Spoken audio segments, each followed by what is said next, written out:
Now, these visuals show scenes of panic and disruption at the facility. The footage indicates significant chaos inside the airport as strong tremors rattled the structure, with passengers and staff seen reacting to the sudden shaking. Reports suggest there may be damage to parts of the airport infrastructure as well, although a full assessment is still underway. Let's first take a look at these visuals from the airport.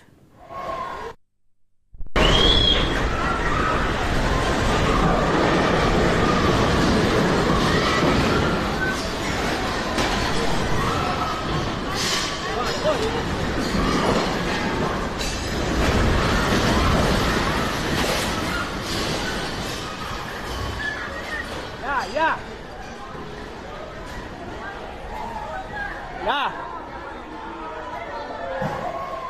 Ya, por. Afuera que tenemos. No sale de allá. Hermano, no, fuera más peligroso, hermano. Por allá. Señores, al puerta 4. Por allá.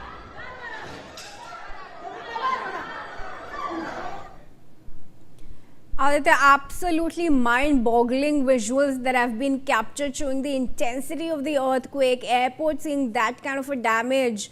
Any clarity on how many lives could have been lost so far? Well, definitely, because at this juncture the rescue operations are continuing, and more number of bodies are being taken out under the debris. So definitely, at this juncture, the number is set to increase. Be it of injuries, be it of fatalities. So definitely, unfortunately, things are in a very problematic state at this juncture. So once the rescue operations reach in the advanced stage, only then definitely the exact number could come at that time.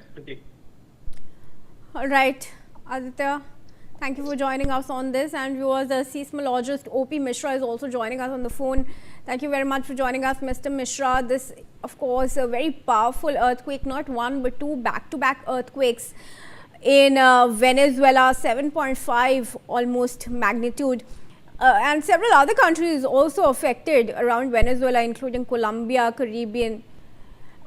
Talk to us about how damaging can such a 7.5 magnitude earthquake be? Yeah, 7.5 earthquake is a strong earthquake for the categorization of the size and magnitude of the earthquake. And it is the transboundary earthquake. You rightly said that it has already impacted the Colombia and the nearby the countries. At the same time, this is occurred in a seismogenically demarcated zone. It is not the new zone where the earthquake has occurred. But the thing is that the damage happened so much because it was not a deeper earthquake. 7.5 earthquake, it could have been deeper, then the damage will be lesser. But it was shallower, less than 30 kilometers in the depth. And second point important is that a structural competency, a structural with a standing ability to withstand the earthquake shaking is not capable to actually bear. That's why almost all the structures which is structural frequency is lesser than the shaking frequency of the earthquake damage that happened. At the same time, there is no connectivity with the other earthquakes in the America as well as USA as well as in Japan. These are all the isolated earthquakes triggered by their different faults. But of course, it has the coincidence that it happened when the rocks actually they exceeded the stress accumulation, and then it was breaks because shearing strength was exceeded by the stress accumulation. So earthquake process is taking place. But at the same time, it was so strong because the shaking is not so much attenuated, and it was hit the structure and infrastructure.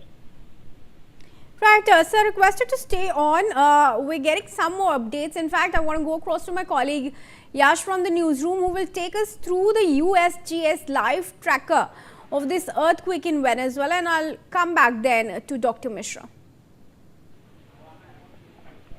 Yes, Kriti, what we see on our screens right now is the official website of USGS. It is what manages and what marks out the earthquakes that happen. Now, what we're looking at right now is a magnitude 7.5 earthquake that is 28 kilometers southeast of Yumare in Venezuela. It struck at a time of 3:35 a.m.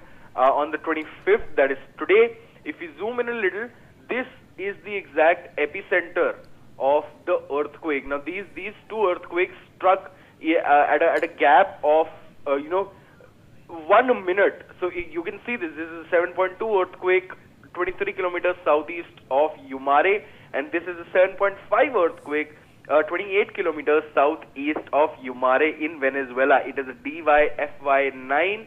It has a shake map of 9, and it caused a red pager. It is at 10 kilometers of depth. The other one, the 7.2 magnitude earthquake, was at 20.3 kilometers depth. Now, if we zoom out and take a look, this is the exact, the exact tectonic plate that has been affected by this whole thing.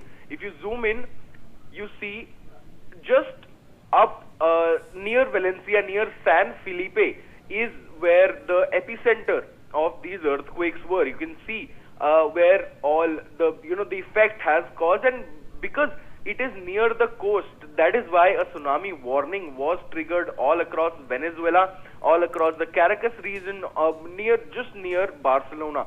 If we zoom out a little, we can see it is not just Venezuela. There was an earthquake right here in Palmarcito in Mexico. That was 4.91 kilometer east of El Palmarcito.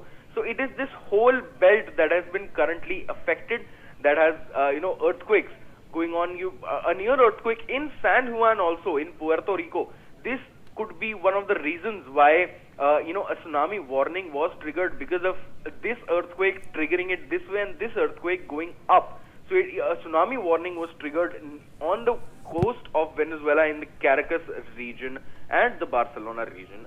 Right, Yash, thank you for giving us those details from the map there, live tracker of the exact epicenter of the earthquake.